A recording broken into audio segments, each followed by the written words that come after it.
Let's see. Okay, we're on the book How Not to Die, and it's by Michael McGregor, Dr. Michael McGregor. Last week, if you tuned in, we talked about the beginning of the book and how the author got his start in the medical field and why he had a desire to study medicine, and with and also how he had a desire to learn more about nutrition. And so this um, introduction and first chapter is a lot. So I'm going to break it down with some of the highlights that I thought were really interesting. And so I'm going to go ahead and start off with the fact that he said some profound statements in the beginning. He said, most diseases are preventable and come from what we eat. He says, our diet is the number one cause of premature death and the number one cause of disability. And I'm just going to say, that right there, those two statements are really profound because we know this, but hearing it over and over again, it can resonate with us when we think about people in our family and friends who have illnesses or who are dealing with some symptoms that are bothering them or concern right now. And so I was so surprised in this first chapter because, or this introduction rather, he said that only a quarter of medical schools offer a single course in nutrition, and that's even down from 37% 30 years ago. So that was really a big mind-boggling thing for me because I would think that nutrition, they would have a number of courses in their matriculation. So that was really surprising. And then he even said that 6 out of 7 graduates surveyed felt physicians were inadequately trained to counsel patients about their diets. And so when we have illnesses, we go to the doctor to talk about what's going on, but it's really really again mind-boggling that that's not, they don't have much knowledge and training and skills in that area. And so, but these are the people in the qualified professionals that are treating the illnesses that we come to them for. And so then he says that one particular study notes that people in the street know more about basic nutrition than their own doctors. And so this prompted California to do something about that. And so they took the step in mandating that all doctors get 12 hours of nutrition and training over the next 4 years. And I was really surprised that a lot of your big organizations and such opposed it, and they fought it and won. And so it went down from being 12 years that was mandated to only 4. um, and so so so that's the whole little first nugget in the introduction.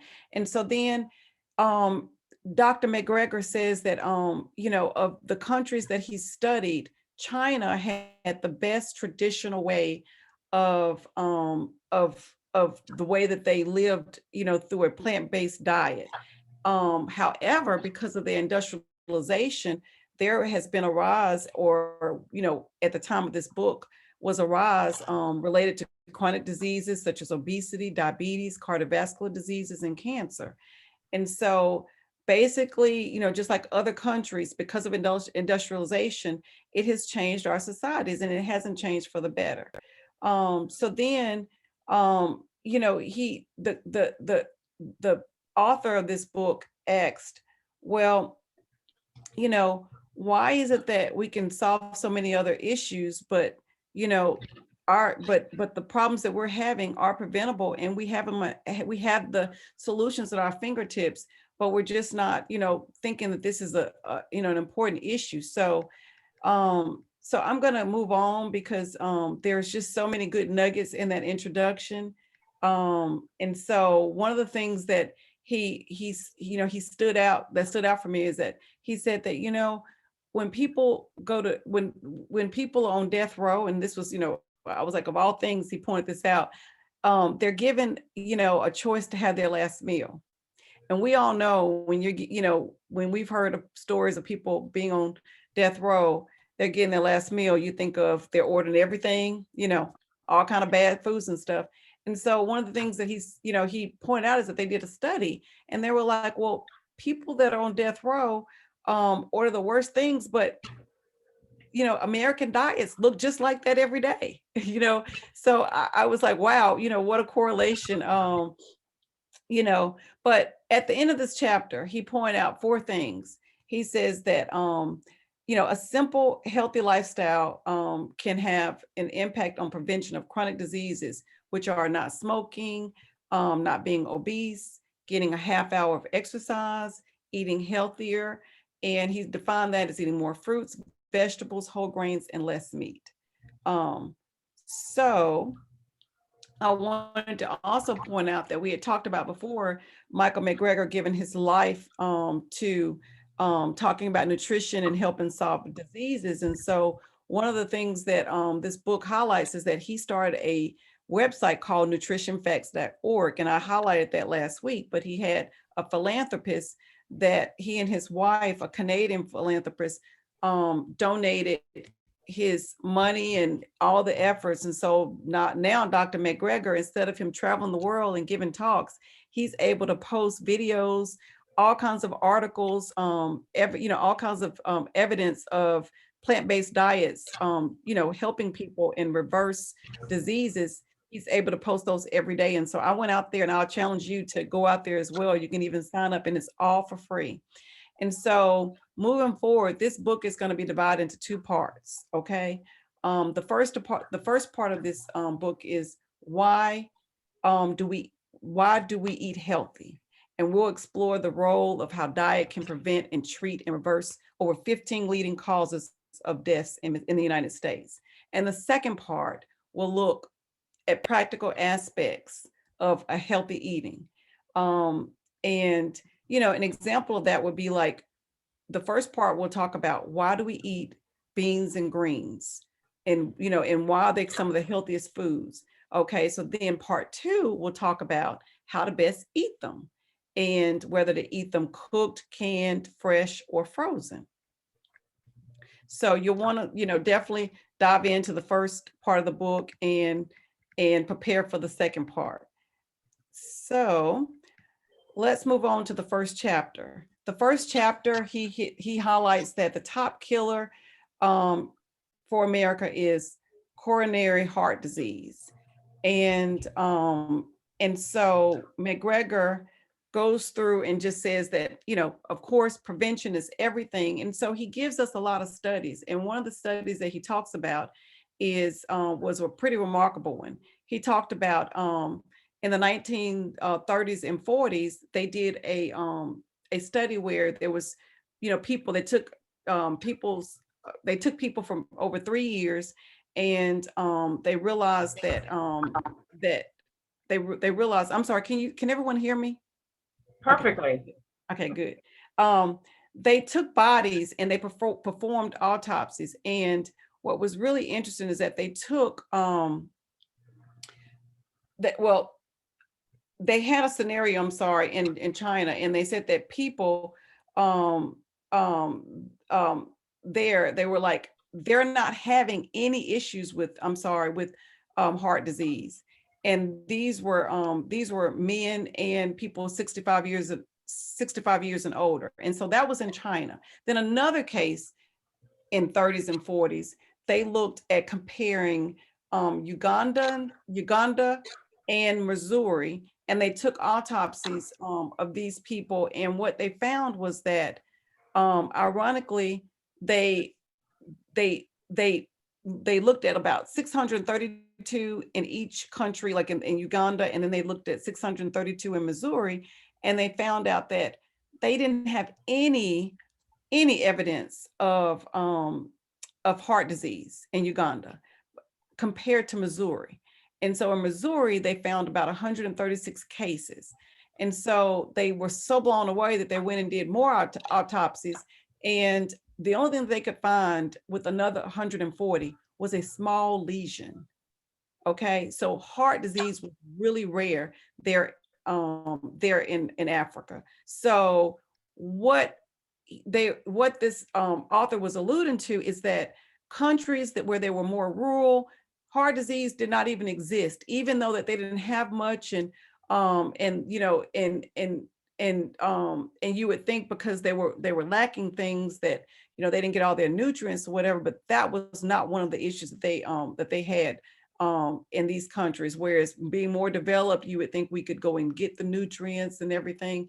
So I'm going to move on, because what I thought was really, really interesting and stood out for me is the segment on heart disease starts at childhood. Because what we found in a couple of books that we've read before is that it's so important to start our kids eating healthy. And so anyway, in 1953, the Journal of AMA, American Medical Association, they talked about the development of heart disease, and they said that, again, they looked at the Korean War, and I'm going to talk about this study really quick, is that they were saying that they were shocked that 77% of soldiers out of 300 autopsies, these guys, and these are 22-year-olds, these are not old people, they had arteries with about 90% worth of blockage. This is in the 30s and 40s here in America. And so what they found out is that, for one, kids start to develop heart disease much sooner than we think. And even by the age of 10, they can start having fatty streaks that can show up.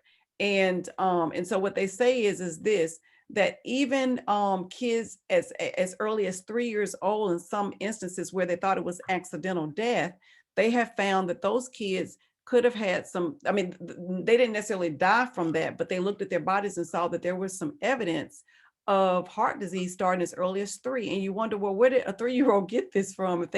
But what happened was they went even further and said that is why it's important as mothers, we eat healthy, no smoking, no drinking, and having a good diet, because they suggested that our the babies, through evidence and studies and looking at fetuses, it is that heart disease is passed on to the kids, and so to those babies. So it is so important that that we watch our diet and watch the kids' diets as well, because even as early, and those symptoms don't start to show up.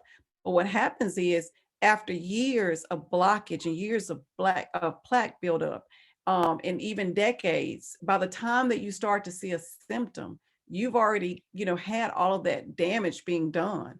And so when you start seeing the symptoms, the problem has been there. It didn't just show up overnight or show up over the last couple of years. So that was really, really a good segment. And so we all know people that are dealing with pain and dealing with any kind of issues. And so just as, Dr. Andrea, alluded to earlier, it doesn't come from anywhere. I mean, it's from something. So it needs to be, it needs to be looked at, and it should be a concern. And so then it goes over to talk about Lipitor and how people will just go to their doctors, tell them that they have a pain, or not necessarily pain, but tell them that they're having some issue or they're actually having cholesterol problems, and they get put on Lipitor. And they still continue the bad diets, eating unhealthy. And, one thing the doctor tells them is that, hey, you need to, the benefits outweigh the risk of getting symptoms from being on the medicine. And that may be true, but the goal should be to get that under control and get off as soon as possible. So, so that is one of the reasons why it's important for us to read. And when we have an illness, we figure out how to reverse it. And that's one of these things that this doctor, McGregor, points out, that he and other doctors have said that heart disease is reversible. And so he says that the doctors that helped prompt him into getting into this, they highlight the fact that that if you can start on an Asian and an African diet, and this is, they're thinking, years ago, that you can help reverse a lot of what you're going through. And that is what the premise and his foundation of his studies have come from, as to how they know it has worked. And I'm going to just sum it up and just say that the next chapters are going to be great. He just highlights a whole lot of illnesses that he's going to talk about in the next chapters that Dr. Nikisha, we're not going to share with you.